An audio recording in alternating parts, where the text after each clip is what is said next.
गणेश भगवान की भक्ति उसे पिता से विरासत में मिली थी। वह रोज प्रभु को भोग लगाता, आरती करता, उसके बाद ही वह कुछ खाया करता था। गणेश भगवान की उसके ऊपर विशेष कृपा थी। उसके घर में किसी भी चीज की कमी नहीं थी। केवल उसकी पत्नी को छोड़कर से भगवान का पूजा पाठ करना पसंद नहीं था। वह रोज सुबह सवेरे चिल्लाती और एक ही बात कहती कि क्या शोर मचा रखा है, रोज घंटी और शंख बजाकर पूरा गांव इकट्ठा कर लो। सेठ उससे बहुत समझाता, पर वह कहाँ समझने वाली थी। एक दिन सेठ को किसी काम से बाहर जाना पड़ा। उसने अपनी पत्नी से बड़े प्रेम भाव से कहा, शांति, मुझे एक दिन के लिए बाहर जाना है। इतना काम कर देना कि प्रभु के भोग का ध्यान रख लेना, नहीं तो मेरे प्रभु भूखे ही रह जाएंगे। शांति ने अनमने से बात को सुनी। जब सेठ चला गया तो उसे एक उल्टी चाल सूझी। उसने सोचा, यदि गणेश जी को घर से बाहर निकाल दूं तो रोज रोज की आरती, पूजा, भोग और शंख की आवाज की झंझट ही खत्म हो जाएगा। उसने घर के पीछे जाकर एक गड्ढा खोदा, उसमें गणेश भगवान की मूर्ति को दबा दिया और घर में वापस आ गए। सेठ जब घर वापस आया, उसने मंदिर में गणेश भगवान को नहीं देखा। वह भागा भागा शांति के पास गया और कहने लगा, शांति, मेरे प्रभु कहाँ हैं? वह मंदिर में नहीं है। शांति अनजान बनकर बोली, मुझे तो पता नहीं, मैंने तो कल रात धूप, आरती और भोग लगाकर पर्दा लगा दिया था। सेठ पागलों की तरह गणेश भगवान को पूरे घर में खोजा।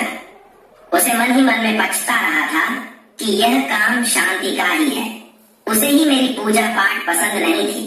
उसने शांति से कहा, शांति, यदि मेरे प्रभु नहीं मिले तो मैं खाना पीना सब छोड़ दूंगा। शांति को लगा 1-2 दिन नाटक करेंगे, उसके बाद सब ठीक हो जाएगा। सेठ को रोते बिलखते 7 दिन हो गए। वह शांति से बोला, शांति, मुझे पता है तुम्हें ही मेरी पूजा पाठ करना पसंद नहीं है। मेरे गणेश जी की प्रतिमा को तुमने ही कहीं छिपाया है। यदि मुझे मेरे गणेश जी नहीं मिले तो मैं कुएं में कूद कर अपनी जान दे दूंगा। अगर शांति मुंह खोलती तो उसका पूरा झूठ पकड़ा जाता। इसलिए वह बोली, आप मुझ पर शक कर रहे हो, मुझे सच में कुछ नहीं पता। मैं नए प्रतिमा लेकर आती हूँ। पर सेठ को वही प्रतिमा चाहिए थी। फिर वो खुदने लगा। ये सब शोरगुल सुनकर गांव के लोग इकट्ठे होने लगे। लोगों की आस्था भगवान भी देख रहे थे। वह भी अपने भक्त के पास जाने के लिए बेचैन थे। उधर सेठ कुएं की पाल पर चढ़ गया। शांति भागी भागी गणेश भगवान की प्रतिमा गड्ढे से निकालने लगी। पर गड्ढे में गणेश भगवान की प्रतिमा थी ही नहीं, क्योंकि गणेश भगवान अपनी प्रतिमा स्वयं निकाल लिए थे।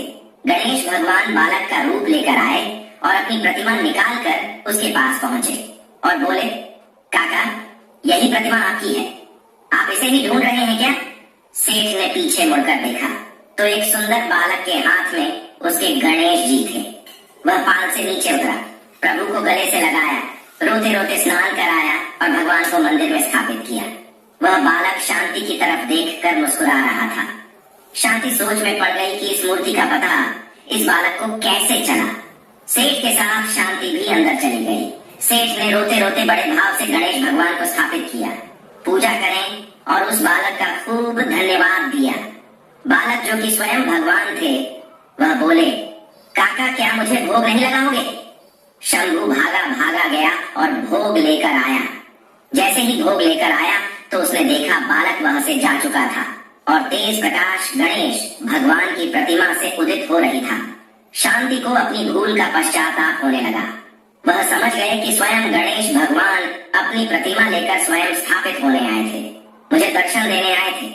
दोनों भाव विभोर हो गए। उस रात भगवान ने उसे दर्शन दिया और कहा, मेरे साथ साथ शुभ लाभ, रिद्धि सिद्धि और सुख वैभव और लक्ष्मी जी सदा सदा तुम्हारे घर में वास करेंगी। तुम सदा दुखी